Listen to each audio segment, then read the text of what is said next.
तो dear students, आज हम सभी लोग एम्फेटिक सेंटेंस को थोड़ा सा डिटेल में पढ़ने वाले हैं। एम्फेटिक सेंटेंस होता क्या है? एम्फेटिक सेंटेंस एक वर्ड से बना है, एम्फेसाइज। किस वर्ड से बना है? एम्फेसाइज। एम्फेसाइज क्या होता है? एम्फेसाइज एक तरह की डिटर्मिनेशन होती है, एक तरह की दृढ़ता होती है, जोर देता है, किसी भी सेंटेंस में फोर्स देता है, ठीक है। और ये बहुत ही इंपॉर्टेंट होने वाला है तीनों पॉइंट ऑफ व्यू से। पहला पॉइंट ऑफ व्यू ट्रांसफॉर्मेशन, आप सेंटेंसेस ट्रांसफॉर्मेशन करते हैं आप किसी भी क्लास में, ठीक है। नंबर 2 ट्रांसलेशन के फॉर्म से, सपोज दैट आप किसी भी लैंग्वेज का ट्रांसलेशन कर रहे हैं इंग्लिश में, तो ट्रांसलेशन करते समय दो चीज़ें हो सकती हैं, या तो आप एक सिंपल सेंटेंस बोल सकते हैं और या फिर आप उस सिंपल सेंटेंस को एग्जगरेट करके या अपना उसमें फोर्स डाल के उसी सेंटेंस को एम्फेसाइज कर सकते हैं, तो फिर आप एम्फेटिक सेंटेंस भी बोल सकते हैं। तो और थर्ड पॉइंट ऑफ व्यू आपका ग्रामेटिकल हो सकता है, आप ग्रामर के सारे टॉपिक कवर करना चाहते हैं, उनमें एम्फेटिक सेंटेंस एक प्रॉपर टॉपिक है, ठीक है, तो ये भी आपका कवर अप होगा, ठीक। तो देखते हैं, तो वर्ड क्या था? एम्फेसाइज। तो सबसे पहली बात तो आप एक चीज़ ये समझ लीजिए कि जो एम्फेटिक सेंटेंस होता है, एम्फेटिक सेंटेंस होता है, वो आपके तीन के तीनों टेंसेस में यूज़ हो सकता है। टेंसेस 3 होते हैं, present tense, past tense and future tense. तो स्टार्ट करते हैं इसके साथ। Present tense. अच्छा, आज की क्लास में एक बहुत ही ज़्यादा इंटरेस्टिंग सा टॉपिक होने वाला है, जो आप अपने फ्रेंड्स को बता सकते हैं, साथ पढ़ने वालों को बता सकते हैं, मे बी उनको ना पता हो ये चीज़ें। टॉपिक ये है कि हम सभी लोग टेंस पढ़ते हैं, लेकिन क्या उसके कॉन्ट्रडिक्शन के बारे में कभी पढ़ते हैं, या फिर ये जानते हैं कि टेंसेस में जो रूल होते हैं वो रूल कब अप्लाई नहीं होते हैं। रूल्स तो होते ही हैं अप्लाई करने के लिए, लेकिन कई बार ऐसी भी कंडीशंस होती हैं जब ये सारे रूल अप्लाई नहीं होते। अब वो कंडीशन कैसी हो सकती है? देखिए, सपोज दैट प्रेजेंट टेंस आपको बताता है कि प्रेजेंट टेंस के 4 सब टाइप्स होते हैं, indefinite, continuous, perfect and perfect continuous. उसके अंदर जब आप सेंटेंसेस को बनाते हैं, सेंटेंसेस कितनी तरह के होते हैं? सेंटेंसेस आपके बहुत बेसिक से लेंगे तो आप अफर्मेटिव, नेगेटिव एंड इंटेरोगेटिव। तो जब आप अफर्मेटिव सेंटेंस बनाते हैं तो आपको ये चीज़ बताई जाती है कि कभी भी आप हेल्पिंग वर्ब का यूज़ नहीं कर सकते अफर्मेटिव सेंटेंस को बनाते समय। सपोज दैट एक बहुत ही सिंपल सा हिंदी सेंटेंस ले लीजिए कि मैं तुम्हें पढ़ाता हूँ। इसका ट्रांसलेट जब आप करेंगे तो आप सिंपल सा ट्रांसलेशन करेंगे, आई टीच यू, ठीक है। लेकिन आपको ये बताया गया है कि प्रेजेंट इंडेफिनिट टेंस में हेल्पिंग वर्ब होती है डू और डज। डज आप यूज करते हैं सिंगुलर सब्जेक्ट के साथ और डू यूज करते हैं प्लूरल सब्जेक्ट के साथ। लेकिन यहाँ पर जो आई लिखा हुआ है वो आपका कैसा सब्जेक्ट है? प्लूरल सब्जेक्ट है, लेकिन आपने यहाँ पर डू यूज नहीं किया। इसके पीछे क्या रीज़न हो सकता है? इसके पीछे रीज़न है आपका रूल कि प्रेजेंट इंडेफिनिट में आप डू और डज का यूज़ नहीं कर सकते। लेकिन एम्फेटिक सेंटेंस की जब बात करें तो रूल सारे अपोजिट हो जाते हैं। कैसे?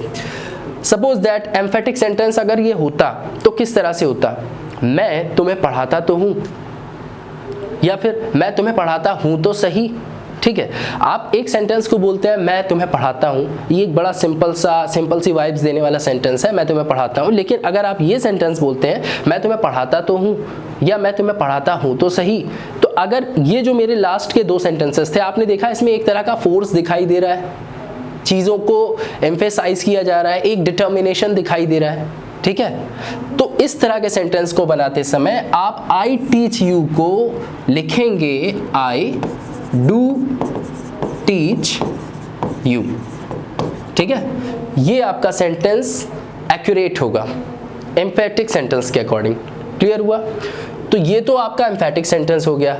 अब प्रेजेंट इंडेफिनिट टेंस में आप एम्फेटिक सेंटेंस को कितनी तरह से यूज कर सकते हैं, चेक करते हैं।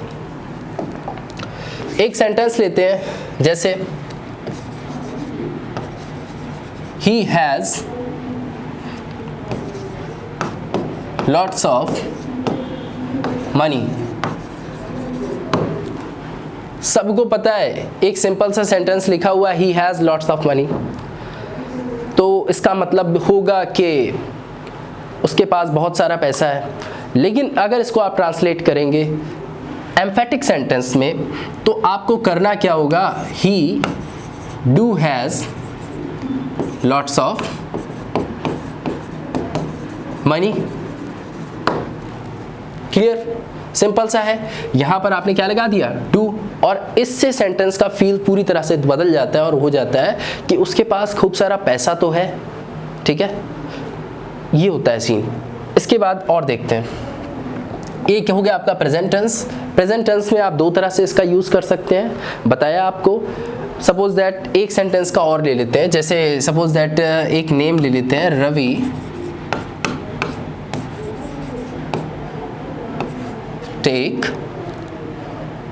Takes shower daily. Present indefinite tense का एक सिंपल सा सेंटेंस है। अब जब आप इसको एम्फेसाइज करेंगे, एम्फैटिक सेंटेंस में चेंज करेंगे, तो कैसे कर सकते हैं, रवि डज। अब देखिए डज क्यों आया, सिंगुलर सब्जेक्ट की वजह से। ठीक है, तो Ravi does take shower daily. Clear है। एक चीज़ आपने देखी कि यहाँ पर टेक्स नहीं लगा, वर्ब की जो फॉर्म हो गई वो फर्स्ट हो गई। तो इतना तो याद रखिएगा कि वर्ब की जो फॉर्म होगी वो हमेशा फर्स्ट होगी। ठीक है, चेंज करते समय एम्फेटिक सेंटेंसेस में। क्लियर हो गया आपका। अच्छा, अब नेक्स्ट देखते हैं। प्रेजेंट टेंस आपका बिल्कुल क्लियर है एम्फेटिक सेंटेंस के पॉइंट ऑफ व्यू से। क्लियर, डू और डज लगा सकते हैं, हैज़ हैव के साथ भी लगा सकते हैं। अगर आपने लगा दिया तो ये चीज़ एक तरह का डिटर्मिनेशन दिखाएगी। सिंपल सा, I have a car, I do have a car, I have pen, I do have pen. ठीक है, I have time, I do have time. आप समझ रहे हैं ना मेरे कहने का क्या मतलब हो रहा है, कि आई have time, I do have time. ठीक है, एक तरह का डिटर्मिनेशन। अब आते हैं पास्ट टेंस में, बिना टाइम को वेस्ट करें पास्ट टेंस देखते हैं। पास्ट टेंस में आप कैसे कर सकते हैं, सिंपल सा है। इन्हीं सारे सेंटेंसेस को अगर आप चेंज कर देते हैं, जैसे एक सेंटेंस होता है कि एक simple sentence, I cried too many times।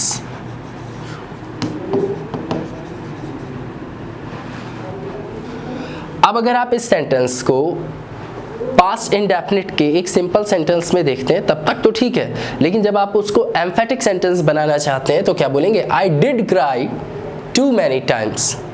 ठीक है, क्लियर। एक सेंटेंस और चेंज करते हैं, आई न्यू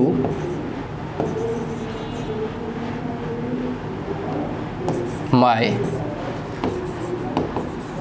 डिग्निटी। अब इस सेंटेंस को जब आप चेंज करेंगे तो कैसे चेंज करेंगे, आई डिड नो माई डिग्निटी। ठीक है, चीज़ों में क्या आ रहा है, एक तरह का डिटर्मिनेशन आ रहा है। सेंटेंसेस अब यहाँ पे ले लेते हैं, ही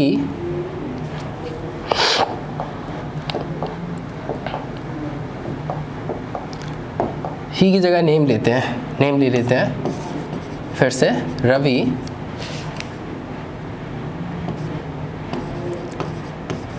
took 2 pens। अब आप इसको फिर से एम्फेटिक सेंटेंस में चेंज करिए, Ravi did take 2 pen. Clear, simple है। तो आपको करना क्या होगा कि यहाँ पर बस एक तरह की हेल्पिंग वर्ब लगानी होगी और चीज़ें एम्फेटिक में चेंज हो जाएंगी। तो ये तो हो गया आपका पास्ट का। क्लियर, फिर से एक बार, I knew him, I did know him. ठीक, I loved you, I did love you. Clear, इस तरह के सेंटेंसेस का चेंज कैसा होगा, एम्फेटिक सेंटेंसेस में। नेक्स्ट देखते हैं, नेक्स्ट आएगा आपका future tense.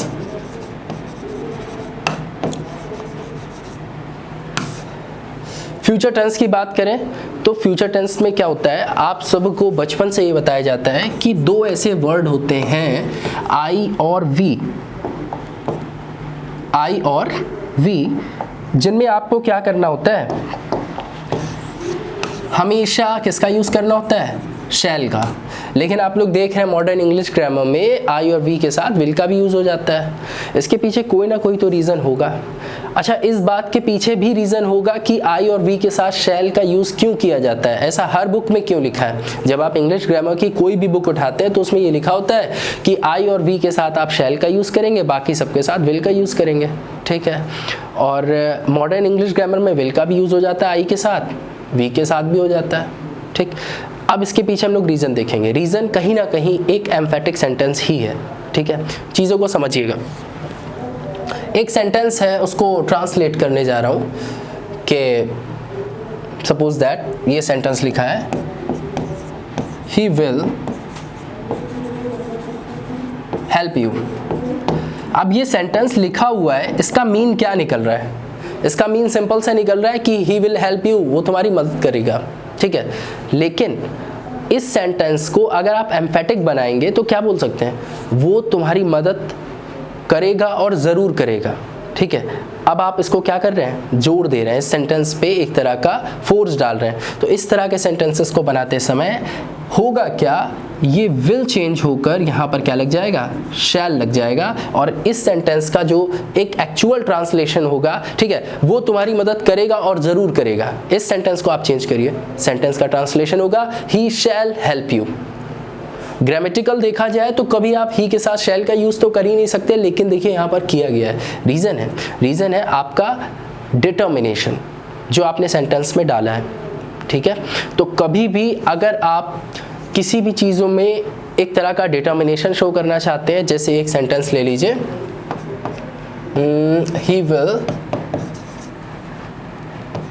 Eat this ice cream, ठीक है। सिंपल सा मीन निकल रहा है कि वो आइसक्रीम जरूर खाएगा, ठीक है, या वो एक आइसक्रीम खाएगा, ठीक है। लेकिन अगर इस सेंटेंस को अगर आप बहुत ज़्यादा डिटर्मिनेशन के साथ दिखाना चाहते हैं, वो आइसक्रीम खाएगा और ज़रूर खाएगा, ठीक है, तो आप इसको कैसे ट्रांसलेट करेंगे, ही शैल ईट दिस आइसक्रीम।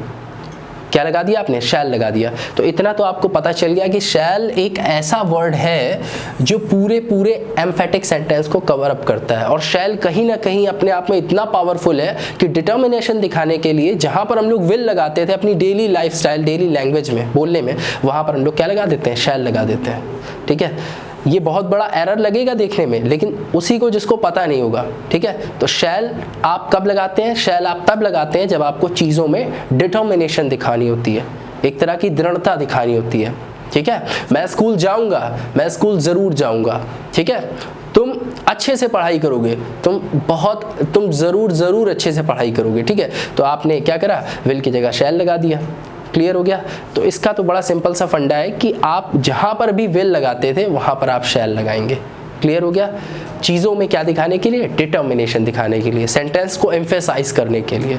तो that is all about emphatic sentence, that is all about emphatic sentence, emphatic और एम्फेटिक। क्लियर। तो ये हो गया ये तीनों। तो टेंसेस में एम्फेटिक सेंटेंस आप कैसे यूज करते हैं ये आज आपको डिटेल में बताया गया है। Clear. It's all about determination. Thank you very much.